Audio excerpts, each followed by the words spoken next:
కేటీఆర్ గారు పచ్చకామర్లు వచ్చినోనికి లోకమంతా పచ్చగానే కనపడుతుందట.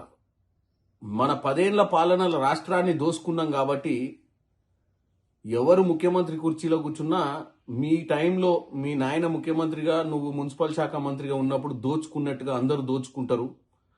దోచుకొని ఇష్టానుసారంగా రాష్ట్రాన్ని అప్పులపాలు చేసి ఇప్పుడు అదే భ్రమల బతుకుతున్నట్టుగా ఉంది. ఈ రాష్ట్రానికి రాహుల్ గాంధీ సంస్థాగతంగా పార్టీని బలోపేతం చేయడానికి డిసిసి అధ్యక్షులు అంటే జిల్లా పార్టీ అధ్యక్షుల ట్రైనింగ్ జరుగుతుంటే అక్కడికి వచ్చిరు వాళ్ళతో దిశానిర్దేశం చేయడానికి. మన పార్టీకి నా సంస్థ లేదు, నా గతం లేదు. ఏమైనా 5గురు తప్ప ఆ పార్టీలో ఉన్నోడు కూడా ఎవరు లేడు. 10 ఏళ్ల సమయంలో కూడా ఈ 5గురే దోసుకుంది. ఈ 5గురే ఆ పార్టీకి అన్ని.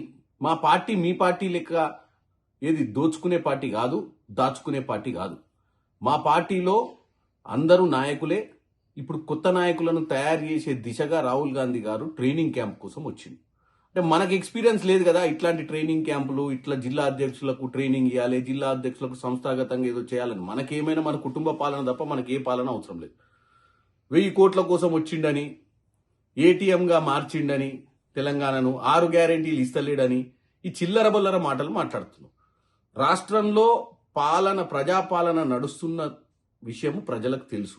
మీ హయాంలో ఏ రోజు కూడా సెక్రటేరియట్కి వచ్చిన దాఖలాలు లేవు. ఏ రోజు ప్రగతి భవన్ అని ఆ రోజు ప్రగతి భవన్ అని పేరు పెట్టి ప్రగతి లేకుండానే ప్రజల్ని పాలించినటువంటి దరిద్రులు మీరు.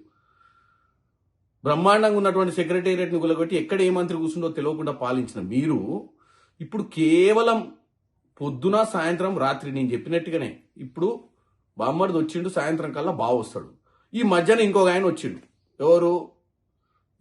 బీజేపీ నాయకుడు బండి సంజయ్ గారు. నేనేడ బస్సు మిస్ అవుతానో ఆయన ఏదో అన్నాడు, నేనేదో అనాలని చెప్పి అనడానికి రాహుల్ గాంధీ గారి గురించి ఆయన కూడా కామెంట్ చేస్తుంది. రాహుల్ గాంధీ గారు ఈరోజు ఇక్కడికి వచ్చిన విషయం, బండి సంజయ్ గారు కూడా ఈరోజు ఏదైతే మాట్లాడుతుండో హైడ్రా బాధితులను గురించి, హైడ్రా బాధితులను పట్టించుకోవాలి, వాళ్ళని అడ్రస్ చేయాలని, హైడ్రా బాధితుల గురించే మాట్లాడతావు, హైడ్రా వల్ల జరిగిన మంచి పనుల గురించి మాట్లాడతావా బండి సంజయ్ గారు? ఎందుకంటే మీరు కూడా బీఆర్ఎస్ ట్రాప్లో వడకుర్రి. వాళ్ళు 1000 కోట్లు అంటున్నారు, నువ్వు 1000 కోట్లు అంటున్నావు. వాళ్ళు ఈ పాలన ఏదో అంటారు, నువ్వు అంటున్నావు. ఈ డ్రామా బంద్ చేసి ఆ డ్రామారావు మాటల్ని నువ్వు పట్టించుకోకుండా నువ్వు ఒక సెంట్రల్ మినిస్టర్ ఈ రాష్ట్రానికి ఏం చేద్దామో ప్లాన్ చేయమని గతం నుంచి చెప్తున్నా. రోజు పేపర్ల టీవీలో ఉండాలన్న ఒక పిచ్చి ఆలోచనతోటి సబ్జెక్టు కంటెంట్ పట్టించుకోకుండా పక్క పార్టీతోడు మాట్లాడిన కంటెంట్ నువ్వు డ్రైవ్ చేయడం చాలా తప్పని చెప్తున్నా బండి సంజయ్ గారు. మీరు గతంలో రాష్ట్రానికి అధ్యక్షుడిగా ఉన్నారు బీజేపీలో. మీరు దయచేసి ఈ రాష్ట్ర అభివృద్ధి గురించి మాట్లాడు. నిన్ననే మేము సబర్మతి దగ్గరికి పోయినాం. అక్కడ మీ బీజేపీ నాయకుడు ముఖ్యమంత్రిగా ఉన్నప్పుడు, ఇప్పుడున్నటువంటి ప్రధానమంత్రి నరేంద్ర మోడీ ముఖ్యమంత్రి ఉన్నప్పుడు మా కాంగ్రెస్ నాయకులు కూడా మద్దతు ఇచ్చి అక్కడున్న మేయర్ హిమ్మత్ సింగ్ పాటిల్ ఆయన నరేంద్ర మోడీ ఇద్దరు కలిసి శంకుస్థాపన చేసి అక్కడ ఉన్నటువంటి ఏదైతే రివర్ బెడ్ మీద ఉన్నటువంటి ఎంక్రోచ్మెంట్స్ అందరినీ ఖాళీ చేయించి వాళ్ళకు వేరే దగ్గర నివాసాలు ఏర్పాటు చేసినటువంటి పరిస్థితి ఉంది. మీరేమో అటువంటి కోఆపరేషనే కాకుండా మీరే పోయి అడ్డంగాడ వండుకొని మీ కిషన్ రెడ్డి గారు గతంలో ఆపే ప్రయత్నం చేస్తున్నారు.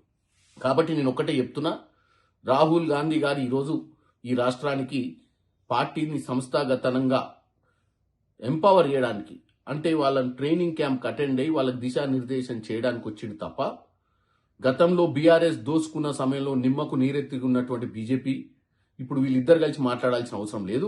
ఈ రాష్ట్రానికి మీ ఇద్దరు కలిసి ఒకరికొకరు వకాలత్ తీసుకున్న విషయం అందరికీ తెలిసిపోయింది.